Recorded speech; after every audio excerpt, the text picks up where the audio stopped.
Most relationships, marriages don't fail because they fall out of love. They fail because of those small mistakes that later become destructive. They ignore those small mistakes. And you know what?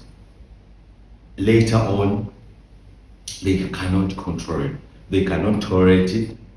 And I like this saying, you kill the monster when it's still little. Today, I'm going to come with the biggest mistakes people make in relationships or marriages. Well, my name is Chicos, and don't forget to subscribe, don't forget to like, don't forget to share, and you can follow me on Instagram, Chicos. All right, let's go.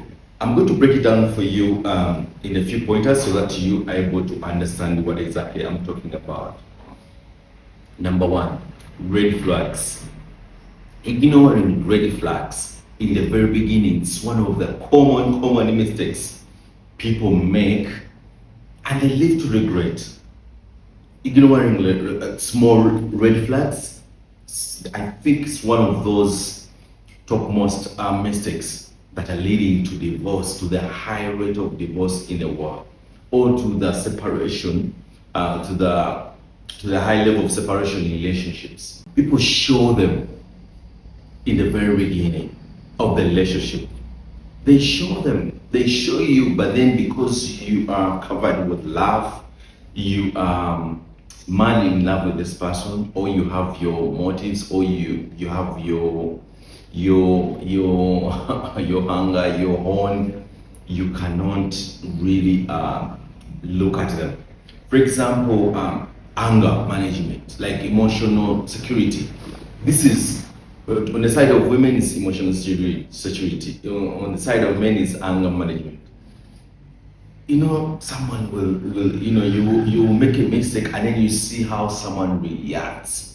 If they react to the extreme that you feel you cannot control, those are some of the things that can really show you that with this person, if we are to spend 20 to 50 to 60 years, shall we manage? Will I be able to manage the way he handles his emotional intelligence or emotional anger or whatever? That is very, very important. There's also red flags of being coachable. If your partner is not coachable, if it's not teachable, if you cannot advise him or her, there are small things. And then also red flags like the background. Where is my partner? Where did he grow up from, and which kind of environment did he grow up from? So and meeting him or her, how is he? How is he treating himself?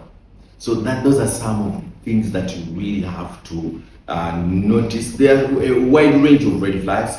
I know the red.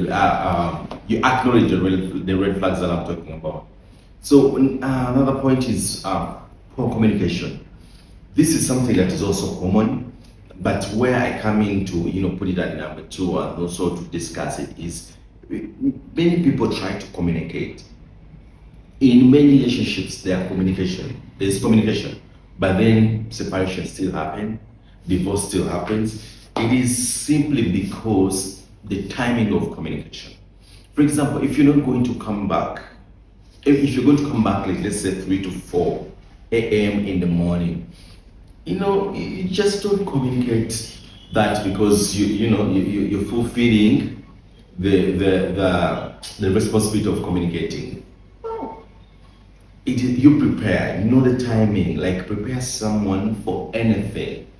So if let's say you're going to come back at 4 in the morning, prepare your partner in the morning, during day, or even the previous day, so that they can be prepared, they can prepare their mindset to handle the situation of being without you in the night.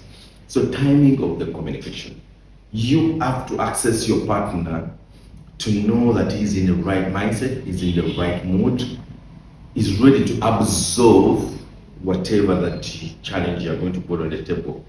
Yeah. So timing of the communication is something else, and is something that you need to work on at the earlier stage of the relationship.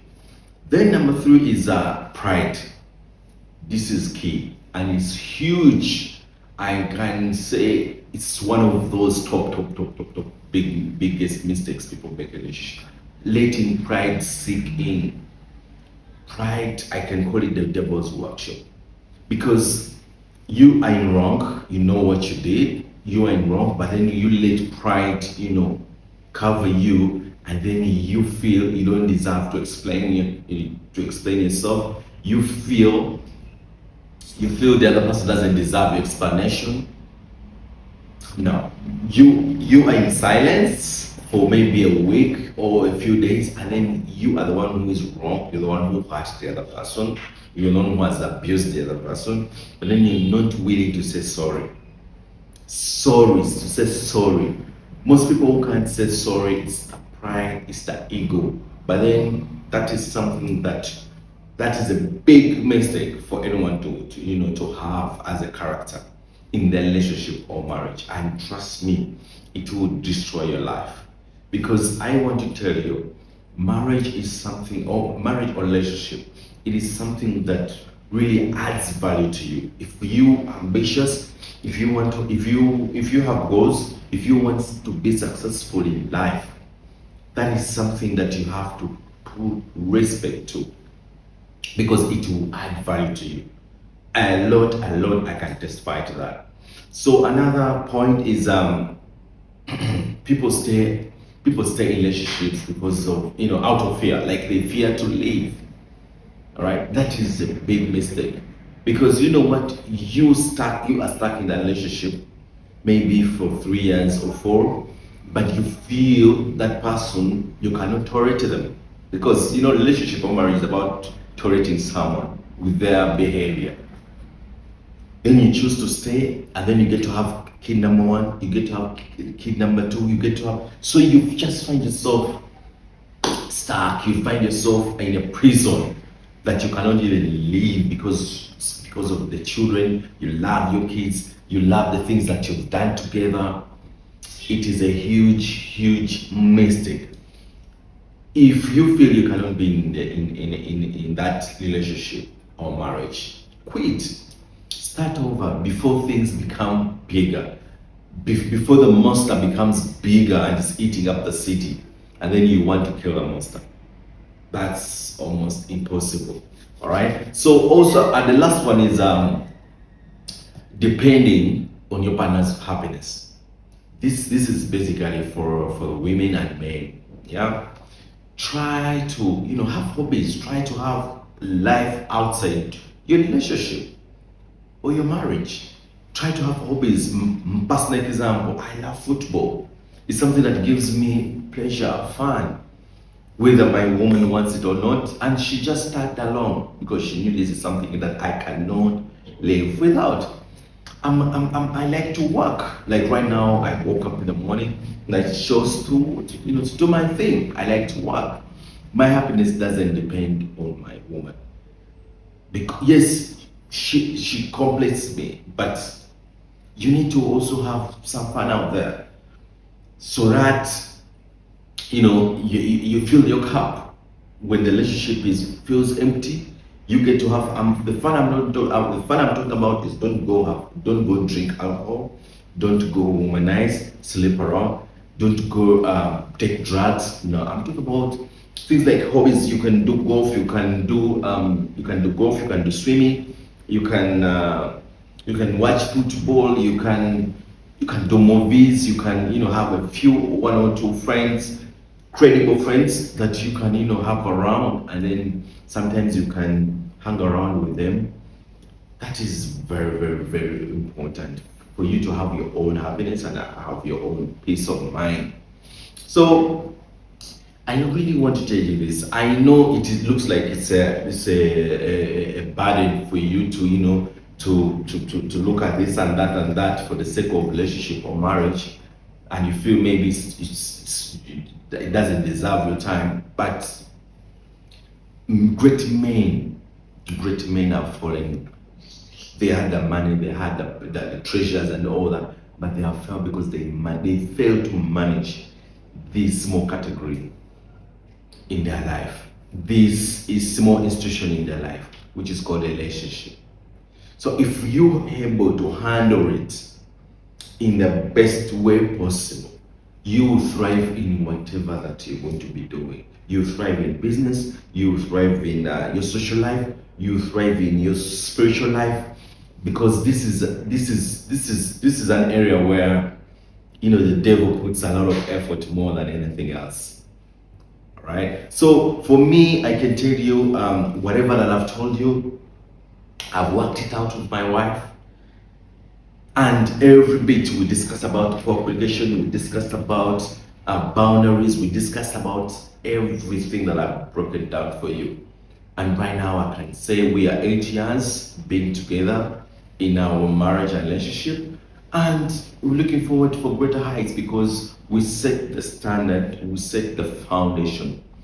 These are, if you're in a relationship already, take your partner on a date or holiday, try to break it down.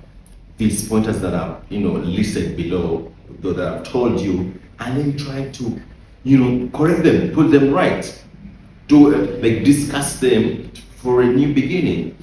If your partner, if you intend to get a partner or get serious with your partner, these are the things that you have to consider first. These are things that you have to consider first. Do them right, and you never regret. I want someone out there who's watching. If you're already in a relationship that is stuck, boring, not excited, there's no excitement anymore, these are the things that you have to look at, and then you make a list of the mistakes that you've made in the relationship, in your relationship already, that connect with whatever that I've said. List them out, sit your partner down and discuss them. You will come back and things won't be the same again in the next 2 to 5 years. All right, thank you so much for watching. Don't forget to subscribe, don't forget to like, don't forget to share. See you in the next episode.